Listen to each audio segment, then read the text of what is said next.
주의해야 할 사항이 있나요? 일반적으로 입술 필러랑 관련해서 시술 후 가장 많이 빈번하게 호소하는 것은 모양이 비대칭이다. 그리고 필러가 뭉친다.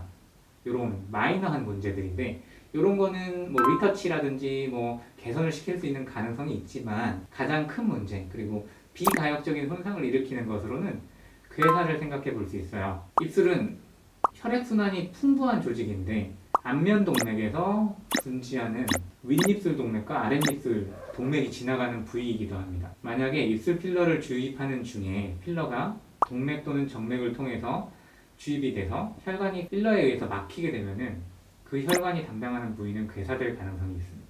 이 부위가 입술, 그리고 인중, 그리고 코끝이 되겠습니다. 입술 필러가 개선될지 어떻게 알 수 있나요? 필러를 맞고 나서 혈관이 막혔다고 해가지고 그 부위가 바로 피부가 검게 변하면서 괴사가 되지는 않아요. 이 내용은 입술 필러에만 국한된 것이 아니고 전체적으로 필러 주입 후에 나타날 수 있는 괴사에 대한 내용인데 이 또한 모든 필러 시술 환자에 따라서 그 정도가 다를 수는 있어요. 환자들이 알 수 있는 것은 일반적으로 필러를 주입한 직후에 버닝 페인이라고 즉 타들어가는 듯한 통증을 호소한다고 알려져 있는데 이것이 혈관을 따라서 혈관이 분포하는 부위 즉 입술에서는 코끝으로 향하는 방사통이 동반된다고 합니다. 또한 주사 후 손상받은 부위가 일시적으로 하얗게 변화하게 되고 그 상태로 귀가하게 되면은 다음날은 손상을 받은 부위에서 물집이 잡히면서 피부가 벗겨지고 2, 3일 정도 지나면 하얀 가피가 형성되는데 그 이후에 혈액 공급을 받지 못하여 죽은 조직, 즉 괴사된 조직과 살아남은 조직의 경계가 명확하게 되는 단계를 거치게 되면서 괴사된 조직이 검은색으로 변하게 되는 것입니다. 입술이 괴사되었을 때 치료를 할 수 있나요?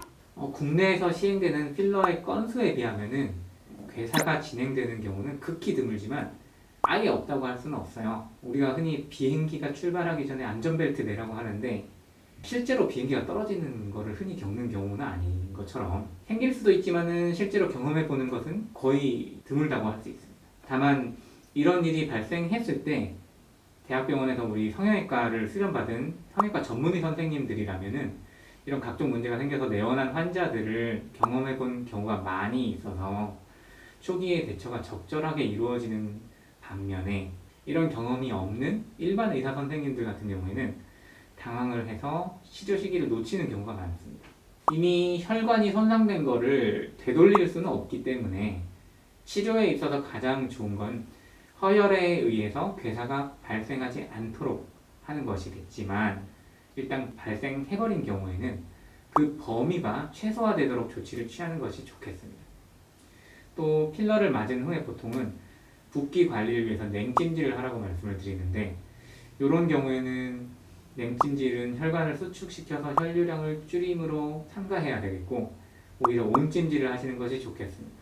이외에는 또 환자분들이 알아야 될 내용은 아니지만 우선은 의심이 되는 경우에는 필러를 녹이는 성분 히알루로니데이지라고 하는 성분의 주사를 맞는 것이 좋겠고 이외에 니트로글리세린 크림을 이용해서 모세혈관을 좀 확장시키는 것을 기대해 볼 수 있겠습니다. 또 고압산소요법을 통해서 허혈에 빠진 조직들의 생존율을 좀 더 높인다든지 각종 그로스 팩터나 줄기세포들을 이용해서 손상된 조직들이 빨리 회복될 수 있도록 도와주는 것도 효과적이겠습니다.